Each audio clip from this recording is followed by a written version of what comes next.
I still can't believe you dragged me to your boss's retirement party on a Friday night. You said you were bored. And don't act like that shrimp cocktail isn't working on you right now. Fair. Okay, so which one's the retiring guy again? Silver hair, by the stage, in the charcoal suit, currently talking way too long about golf. Thank you all for coming tonight and celebrating this special milestone with me. It truly means a lot. Jenna, I know that man. What do you mean you know him? You've never even met my boss. No, I mean, I know him. That's my dad. What? Ava, that's not funny. I'm sorry. I couldn't help but overhear. I'm Gerald's wife. And you are?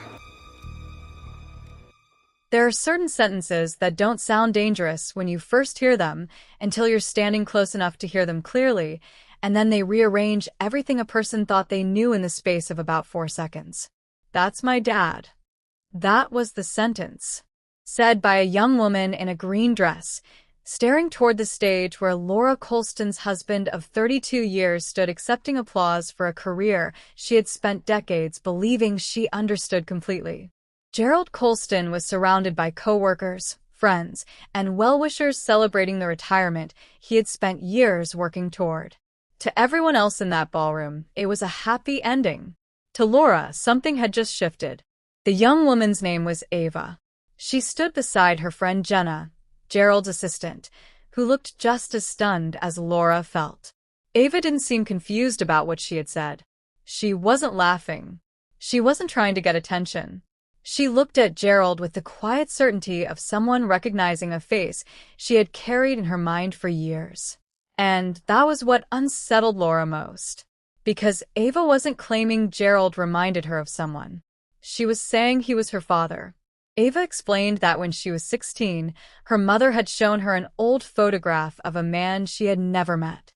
She gave Ava his name, Gerald, and then she told her nothing else. No explanation. No story about how they had met. No reason for why he had never been there. Just a photograph and a name. Ava had spent years looking at that picture, wondering about the man behind the face.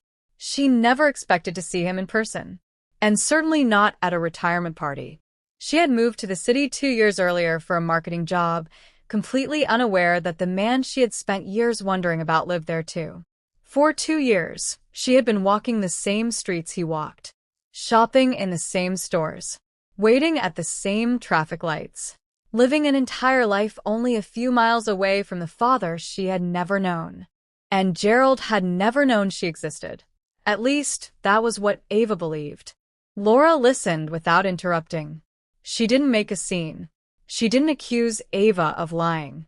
She didn't run across the ballroom and demand answers from Gerald while 300 people celebrated him.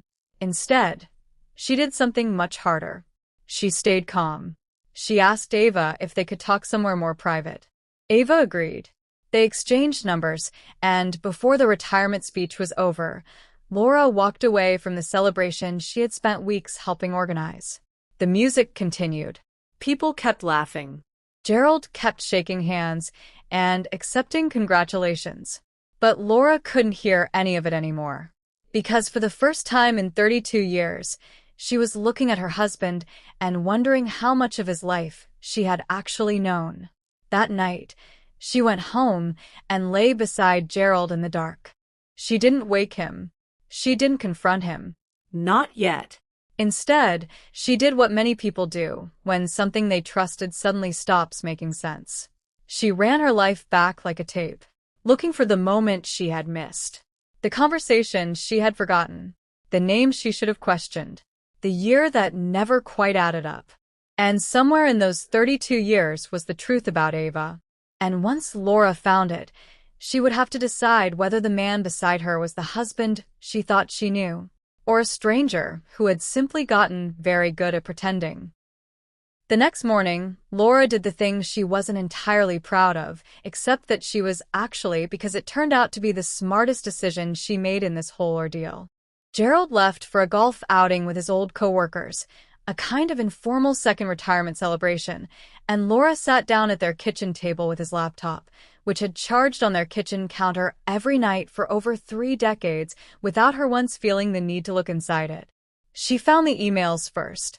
Old ones, an account he apparently still checked occasionally, tucked away in a folder labeled with nothing more suspicious than a single letter.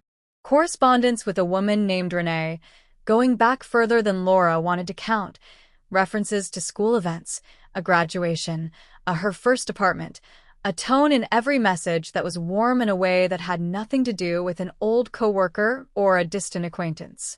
She read maybe a dozen of them, forcing herself to go slowly, forcing herself to actually absorb what she was reading instead of skimming past it in a kind of protective numbness. Most of the emails were logistical. A handful were not. One, sent the year Ava turned 8, was nothing more than 3 lines confirming a wire transfer and asking, almost as an afterthought, how school was going. Laura read that one 4 times, trying to reconcile the casual, clipped tone of it with the enormity of what it represented. Then she found the payments. Not child support in any formal, court-ordered sense. Nothing that would have shown up on paperwork she might have stumbled across over the years, but a private, informal arrangement, money wired quietly every month for close to 25 years, to an account under Renee's name, routed through a secondary bank account Gerald had apparently maintained since not long after their son was born. Laura sat at that kitchen table with her coffee going cold and understood, in pieces, what she was looking at. Gerald had fathered a child while he was already a husband, already a father twice over, already the man who came home every night to a wife who trusted him completely. He had funded that child quietly and avoided her completely for 24 years, choosing, again and again, year after year, to keep 2 separate ledgers of his own life running side by side without either one ever touching the other. She spent the rest of that day doing ordinary things with a strange, floating detachment, folding laundry, answering emails from her book club, making dinner for a husband she now watched across the table like a stranger, wearing a familiar face. She didn't tell anyone yet. Not her sister, not her closest friend, not even the small, insistent voice in her own head that kept telling her to scream. She wanted facts before she wanted witnesses. And somehow, without either of them planning it, without Gerald having the faintest idea it was coming, that daughter had moved to his own city 2 years earlier, walked into his retirement party as a stranger's +1, and recognized him on sight from a photograph she'd been carrying in her memory since she was 16 years old. Laura didn't confront Gerald that day. 32 years with a man teaches you how he'll lie to you, and how convincingly, if you come at him without more than a suspicion, he can talk his way around. She had watched Gerald smooth over every uncomfortable question that had ever come near their marriage with the same unhurried confidence, and she wasn't about to hand him the advantage of surprise on something this large. Ava called Laura 2 days later. She sounded steadier than most people would in her position, though there was something careful in her voice too, like she was choosing each word before she let herself say it. She asked Laura the question she'd clearly been sitting with since the party, whether Laura had known about her at all before that night. Laura told her the truth. She hadn't. Not a hint, not a rumor, not a single loose thread in 32 years of marriage. "I want to talk to my mom before either of us does anything else," Ava said. "She's the only one who actually knows what happened. I only know the shape of it, not the middle." Laura asked what she meant by that, and Ava, after a long pause, said something that stayed with Laura for the rest of that week.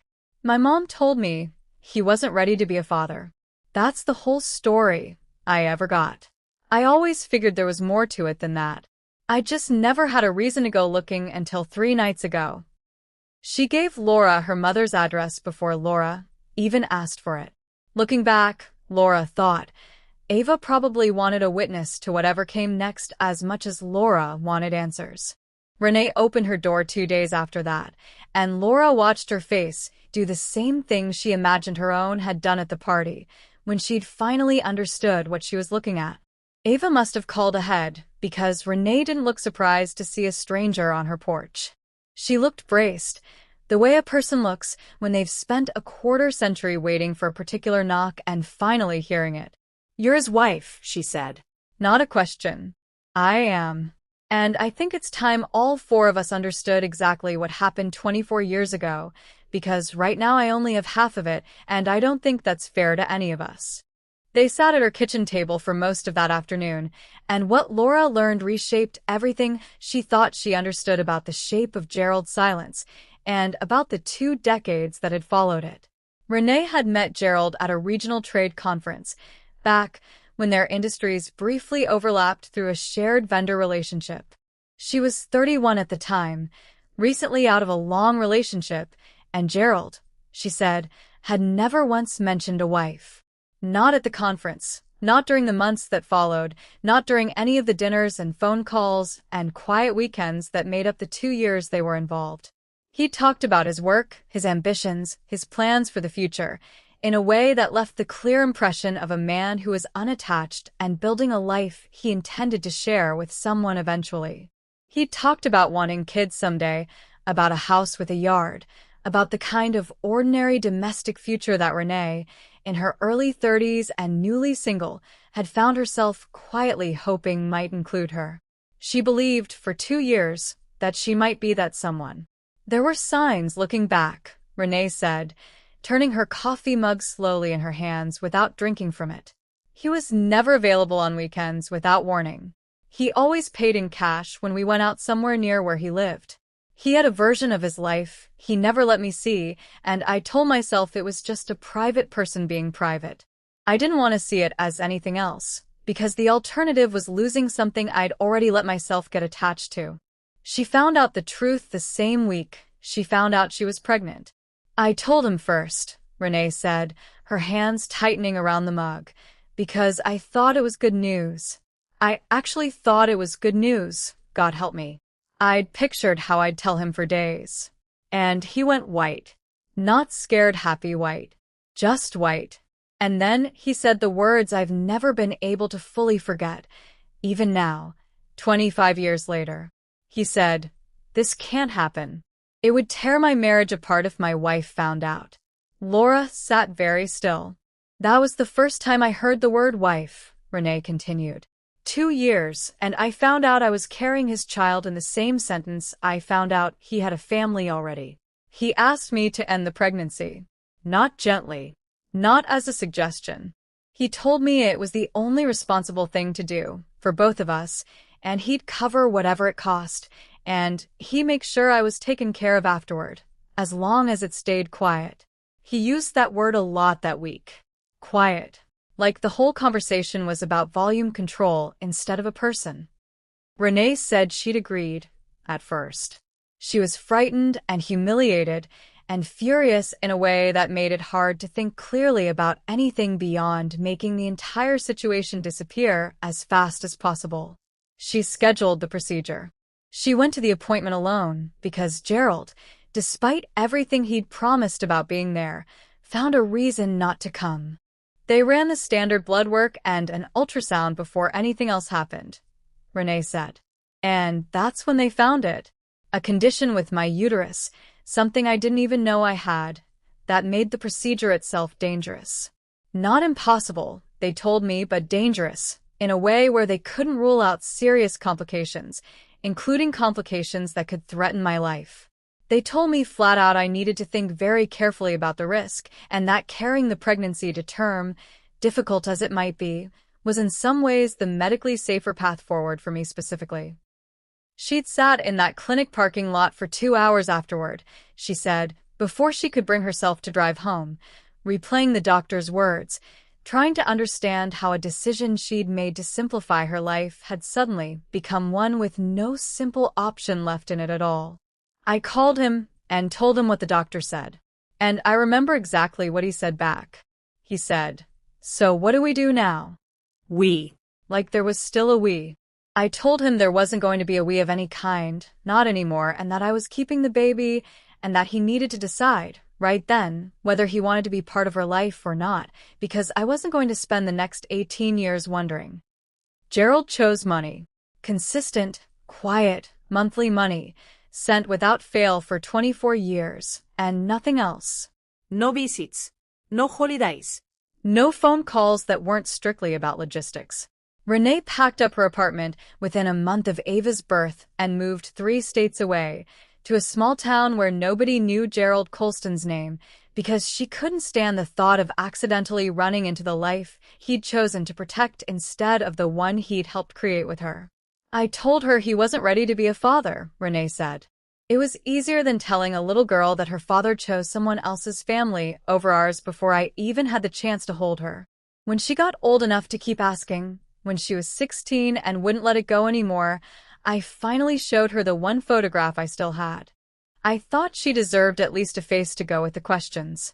I never told her about a wife, 2 children, an entire life he'd built and was still building while I was giving birth to his daughter 3 states away.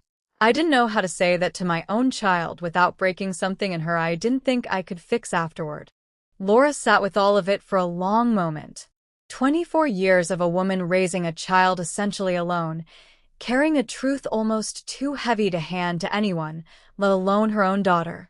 While, across town and then across the state, that same man continued raising 2 more children who got to grow up knowing exactly who their father was every single day, never once told about the sister who existed because of a choice he'd made to protect them from ever having to share him. She moved to a city 2 years ago, Laura told Renee. For a job. Had no idea he was even here. And 3 nights ago, she looked across a ballroom and recognized his face. Renee's hand went to her mouth. It was the first time in that entire conversation Laura watched her genuinely lose her composure. 24 years, she said, like she needed to say it out loud to believe it, and she still ended up in the same city as him. In the same room as him.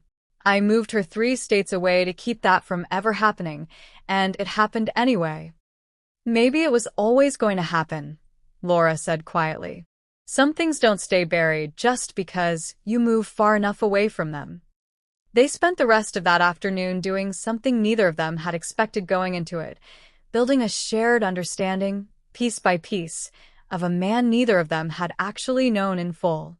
Laura had the marriage, the 32 years, the 2 children who'd grown up calling him Dad every single day of their lives, never knowing what their father had asked of another woman to protect the family they belonged to.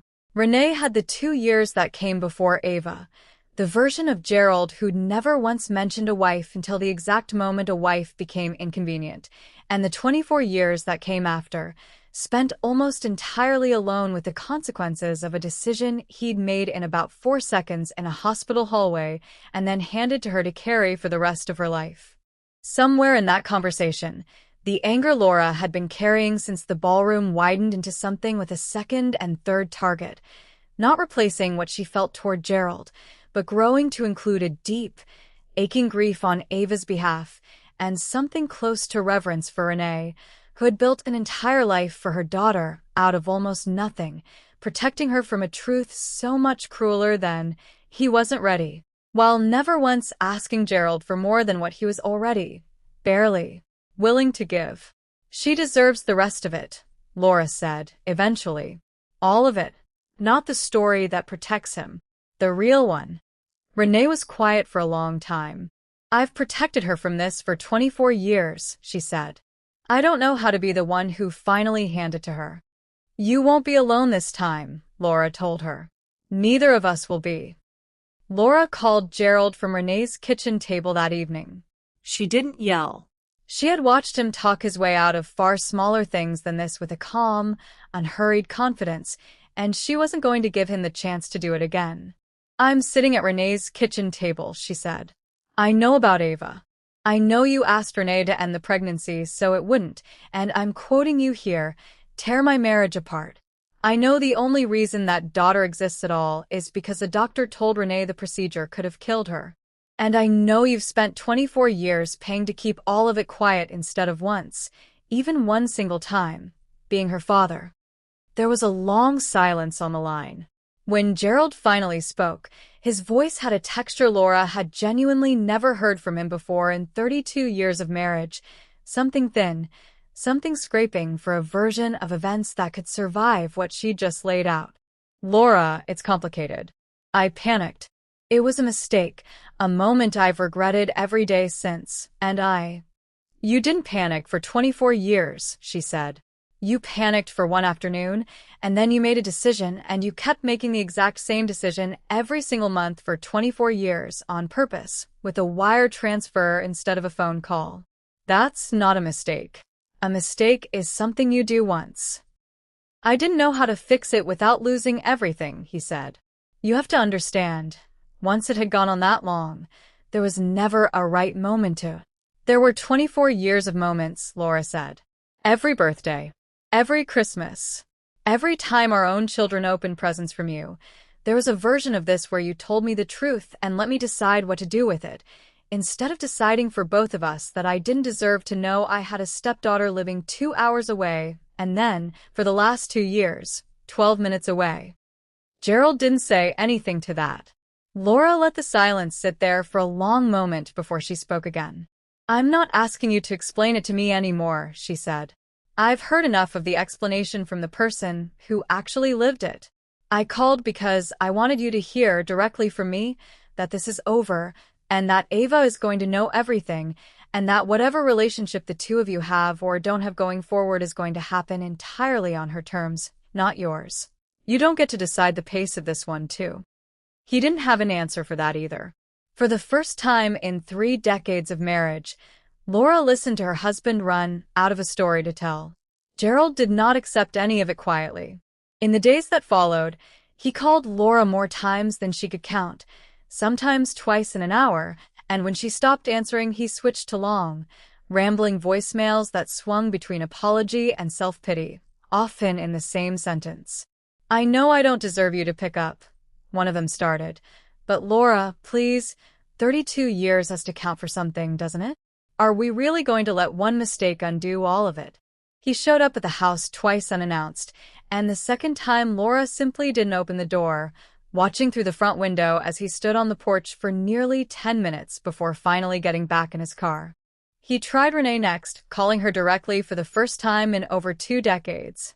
Renee told Laura about it afterward, still visibly rattled by the sound of his voice after so many years of silence broken only by wire transfer confirmations.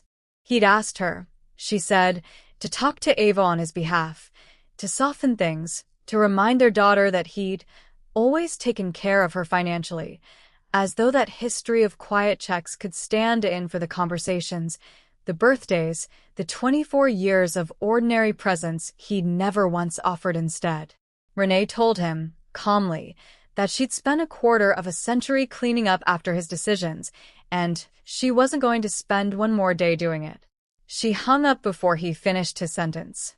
He tried the children last, and this was, by Laura's account, the hardest round for everyone involved.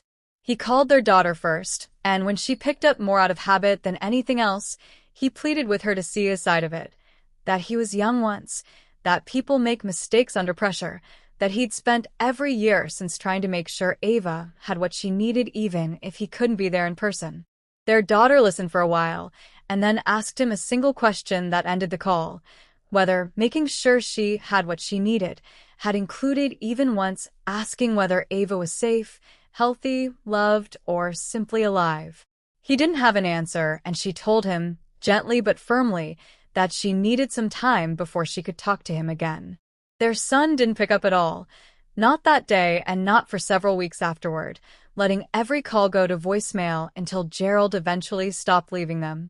Laura watched all of it unfold from a strange, exhausted distance, a man who had spent 24 years choosing silence over honesty, suddenly desperate for anyone in his life to give him the grace he'd never once extended to the daughter he'd tried to prevent from being born. Nobody in the family was interested in rescuing him from the consequences of that math. The weeks that followed were harder than Laura expected, and different from what she'd braced for.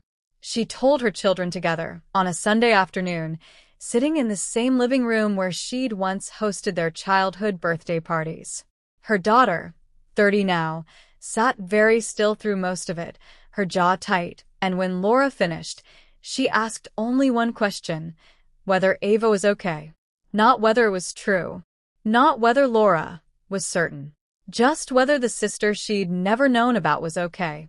Her son, 26, and usually the quieter of the two, was the one who eventually said what Laura had been feeling since the moment she'd overheard Ava's voice at the party.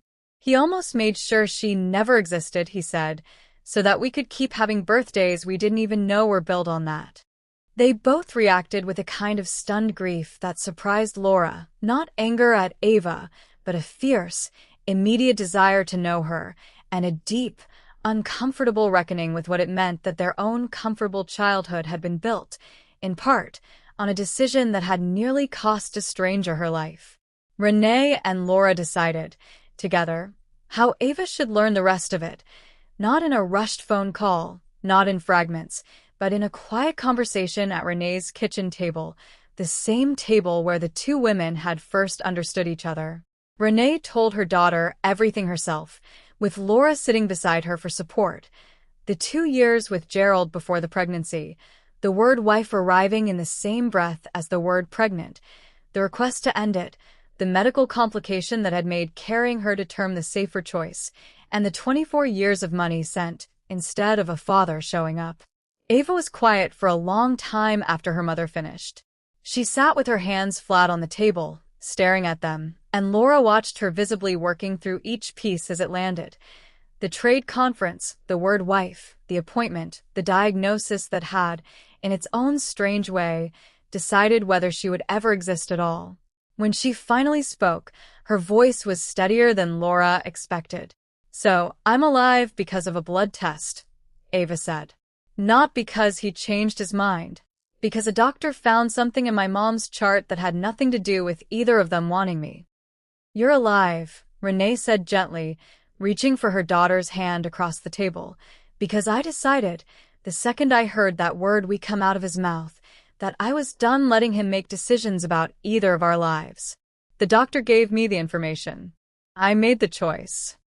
Ava nodded slowly, absorbing that distinction, and something in her posture eased slightly, like it mattered to her which version of the story she got to carry forward. Then she asked the question that had clearly been sitting underneath everything else since her mother started talking. "Did he ever, even once, ask what happened to me? Not the money. Just ask." Renee shook her head. "Never once.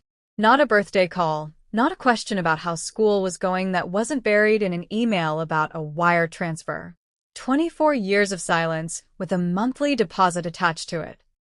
Ava nodded slowly, like she'd expected the answer, but needed to hear it said out loud anyway.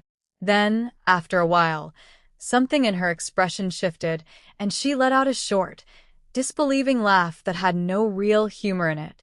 "I moved to his city for a marketing job I found on a website.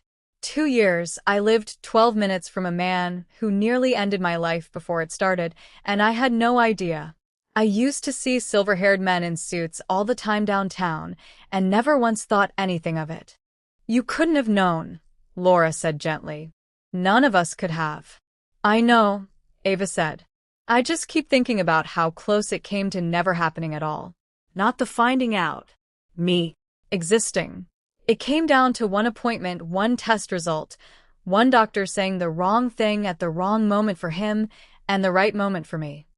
She was quiet again for a moment, and then she looked up at both of the women at that table. The mother who had raised her alone and never once told her the whole truth because she was trying to protect her, and the stranger who had shown up on a porch 2 hours away and decided, almost immediately, that Ava deserved better than a half story. "I don't know what I want from him," Ava said finally. "I don't think I want anything, honestly. But I think I want to know both of you. That part feels pretty simple, actually, compared to everything else."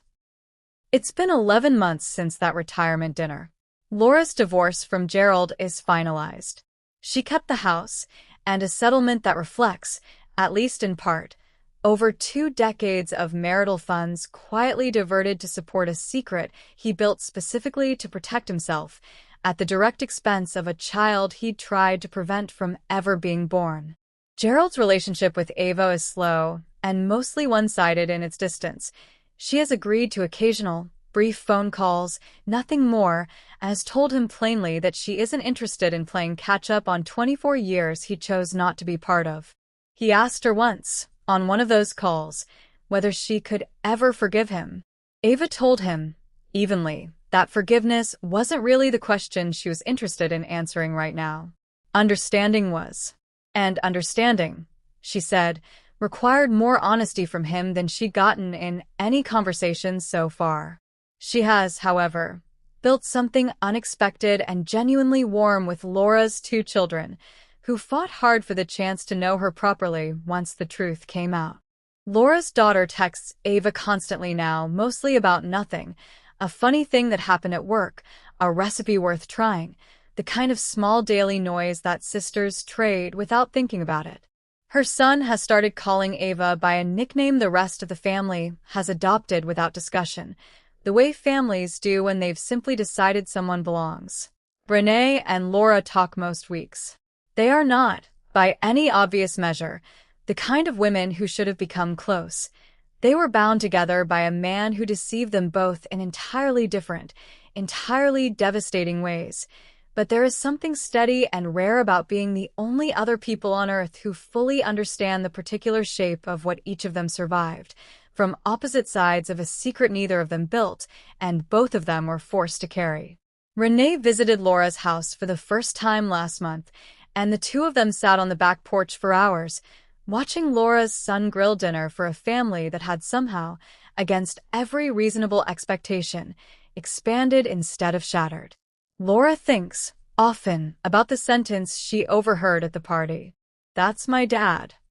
For words, said quietly, not for her benefit at all, from a young woman who had simply glanced at a stage and recognized a face she'd been carrying in her memory since she was 16. It changed the entire shape of Laura's life, and it finally gave a young woman the rest of a truth that had, 24 years earlier, nearly cost her the chance to exist at all. Laura is 59 years old. She has learned, this year, that some families are built on choices that look, from the outside, like nothing more than an ordinary life, a wedding, 2 children, a stable career, while underneath, a completely different story is running quietly alongside it, waiting for the day someone finally recognizes a face across a crowded room. Laura chose to follow that day all the way to the end. And at the end of it, she found a daughter who is never hers by blood, who almost never existed at all, and who is, in every way that matters now, family.